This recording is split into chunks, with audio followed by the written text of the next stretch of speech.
Okay, now let's turn up the volume with the second annual music festival, Shelf-Bound Sound in Suffolk, featuring local musicians, food trucks, and local vendors. And here to tell us more about it is event coordinator Maura Zurfluh.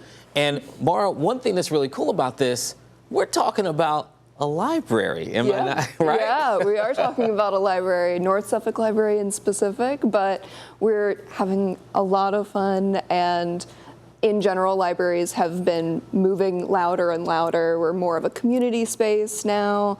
It's not just only books. You're going to get shushed if you breathe too loud. Now we're a space for everybody, and one of those things we get to do now, we get to get real loud. So we've got like full speakers and amps, everything set up in there. Okay, so put me inside of this event. I know we're going to have local musicians, but what is it exactly going to be like? Because there's food vendors, there's all kinds of stuff. Yeah, so before you even walk into the building, you're going to see a couple food trucks outside.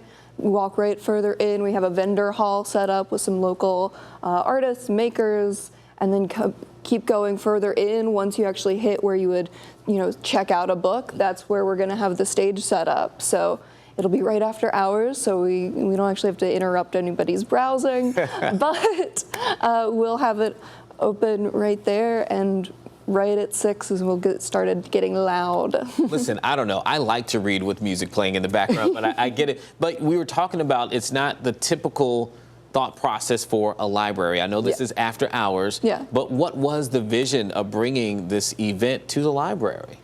Well, in general, Suffolk Public Library, we have a strong ethos of reducing barriers and giving people opportunities to do things that might otherwise cost money. I don't know if you've been to a show recently, but they can get expensive, especially if you're trying to travel for them. So we're doing as much as we can with our work to make things accessible, to give people opportunities to see what's happening locally, give them those opportunities for free, and it also benefits our artists because they get exposed to even more people who are out there. I'm sure your pitch was great to your boss when you said, I want to make a lot of noise in the library. Well, they took it better than you would think. We're really lucky. We have a very supportive management, and it really wasn't a question of whether we were going to be able to do it, but how we wanted to make it happen. Speaking of how can people show up to this event? When, where, does it cost anything? Absolutely costs nothing. You don't need to have a library card with Suffolk Public Library. We're happy to give you one, to be clear, but you don't have to have one. It's not a requirement. We'll be doing it this Saturday, so September 28th, this Saturday, starting at 5:30 with those food trucks and vendors for the early birds. Doors open for the stage at 6. All right, everybody, Shelf-Bound Sound. Maura, thank you so much. Have a great time this weekend. Thank you. I'll see you there. You may get me into just grooving a little bit. Grooving and reading. Grooving and reading. All right, we'll be right back.